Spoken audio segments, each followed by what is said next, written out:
This is a solid mechanics question on the topic of indeterminate beams, and we're gonna try and understand and see why this beam in this particular problem is considered to be indeterminate.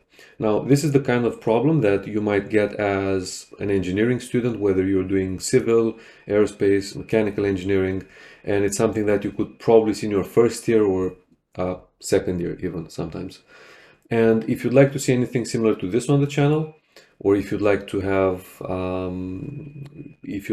look at any particular problem that is getting you stuck on the topic of solid mechanics, let me know in the comments. So in this question, we're dealing with a cantilever beam, right? And we know that because it says the beam is built in at one end, and then it's supported at the same level by a prop at the far end. Right? So if we were to draw this, this is what we would get. We have a cantilever beam, and then on the other end of the cantilever beam, there is I'm going to make this into a roller support basically, just to ignore any potential, or just to make it clear that there are no horizontal forces. And the question even tells us that you have a few point loads, or concentrated loads, right? Whose values are F, and you have them at certain locations along the beam. So this is going to be 3L, right? And then you've got one force is acting a third of the way, so that's force F, and then you have another force F like this. So this is L, and this is L, and of course this is L, right? Okay, so the question is asking what are the reaction forces and the fixed end moment of the beam. So we have to first of all think how many reaction forces we have. And the answer is 3, right? So if you think about it, or I shouldn't say reaction force, I should say how many reactions we have. And in terms of reactions, we have 3, right? We have one here. So this is, let's call this R1. This is called R2. Right? And we also have a reactive moment here. Let's call this MR. Right? And then we have the forces, which were the point loads. So we have one here and one here. So as you can see, we have 3 reactions, but we can only have 2 equations so far. So the first equation is going to be the sum of forces in the y direction is equal to 0. And the other one is the sum of moments is equal to 0. So the force in the y direction, I'm going to consider everything that goes up as positive, and any moment that's counterclockwise, I'm going to consider it positive as well. So if we apply the first equation, we're going to end up with R1 plus R2. So those are the only forces pointing upwards, and then we have minus 2F equals 0, right? So we have R1 plus R2 is equal to 2F. Now at this point you might be tempted to say that R1 and R2 are equal to each other, because if you look at how the lengths are, right? So R1 and R2 are the forces acting at the ends of the beam, and you have those two forces which are the same distance from the two ends, which could make you think that, you know, R1 and R2 are going to be equal to each other due to symmetry, but that's not actually what happens. And the reason is because we also have an additional bending moment, or reactive moment, I should say. So that's actually going to change the values of R1 and R2, as you'll see in a second. So if we take moments about point A, where point A is here, what we'll have is this second equation, which is minus mr, right? So mr is clockwise, so we consider that to be negative. Then we have the moment due to this force, which is minus FL. And then we have minus F times 2L. And then we have the moment due to this force. So that's positive. So that's plus R2 times 3L. and that's equal to 0. So what I would do here I would rearrange it as follows. So we have 3R2L minus MR, and that's equal to, I take those, I put them on the other side, and that's 3FL.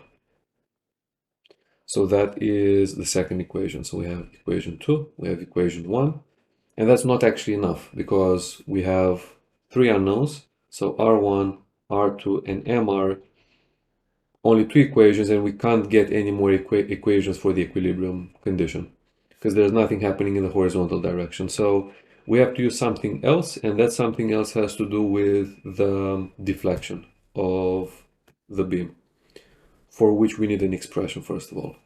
So let's apply Macaulay's method. So here's what we have. I'm going to draw a part of the beam. So I'm going to take a section somewhere here. And what I have is the following. So I've got a reaction force at one end. So I have R1 acting here. Then here I have my moment MR. Then I have a vertical force. I have my point load, which let's put it maybe here. Then I have the other point load, same distance, and then that's all we have, right? Because we stopped before the end of the beam, so R2 is not part of the equation. So this is going to be V. This is going to be mx. So we're going to try finding the bending moment now. So here's how we do that. We say that the sum of moments about this point, just point P, is equal to 0. So counterclockwise is going to be positive. So we're going to have minus mr, right? We start from the left, and then minus r1 times x. Also, let's keep in mind that this distance is L. This is L. And the remaining is x minus 12. Okay, because the total distance, as usual, is x. So we have minus mr minus r1x. And then the moment due to this force is going to be plus. And it's going to be plus F times x minus L. That's the moment arm. And then we have plus, again, F times x minus 12. And then we have plus mx equals 0. So those are all the moments about point P. So if we rearrange this, we have mx equals mr plus r1x minus F times x minus L minus F times x minus 12. And that's the bending moment for this section right here. So the only thing left to do is to apply Macaulay's method to generalize this expression of the bending moment. So I'm going to write it as mr, and this is times x minus 0 to the power 0, and then plus r1 x minus 0 to the power 1, and then we have minus f x minus l to the power 1 minus f times x minus 2l to the power 1. And that's the generalized bending moment for any location along the beam. So we're going to replace this m with E times I times V double dash. So now we have to integrate this twice to get our deflection. So we integrate once, we have EI V dash is equal to MR x minus 0 to the power 1 plus R1, and this is x minus 0 squared over 2, minus F x minus L squared over 2 minus F x minus 2L squared over 2 plus a constant of integration C1. We can actually find C1 quite easily. So what I would do here is I would apply the boundary conditions straight away. And let's have a look at what the boundary conditions are. So we know that at x equals 0, there is no deflection and there's no slope. So in other words, V at 0 is equal to 0, and also V prime at 0 is equal to 0. And we also have no deflection at x is equal to 3L. right? So in other words, we know that V at 3L is equal to 0. So if we apply this second boundary condition first, we're going to end up with essentially 0 is equal to C1, which means that our first integration constant is 0, which makes things quite easy when we integrate again. So when we integrate again, we have E times I times V equals, and we have MR, and then x minus 0 squared over 2,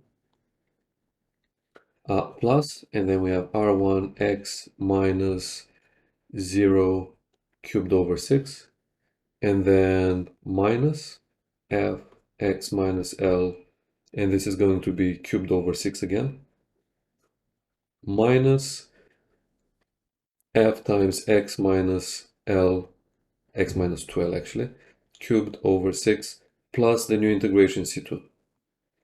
So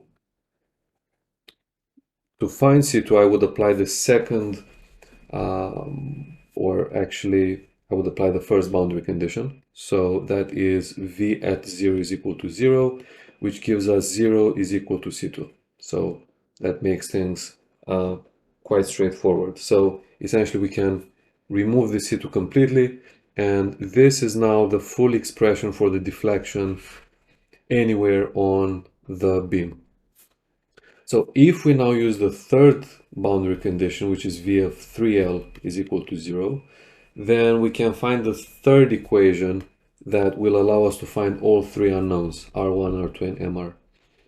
So if we apply this, this is what we're going to end up with. 0 equals, and then this will be MR multiplied by 3L squared over 2, and then plus R1, and this is going to be 3L cubed over 6, minus F times, so this is going to be 3L minus L, so it's going to be 2L cubed over 6, and then minus F, and then L cubed over 6.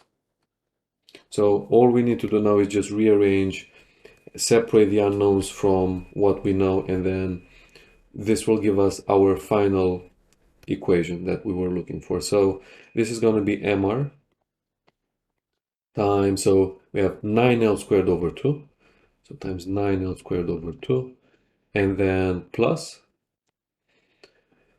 this is 3 cubed, so that's 27L cubed, so 27, or I should say R1 first, so R1, and then 27L cubed over 6, and then minus F times, so this first fraction is going to be 8L cubed over 6, so 8L cubed over 6, and then minus F times, and this should just be L cubed over 6, so L cubed over 6, and that's equal to 0.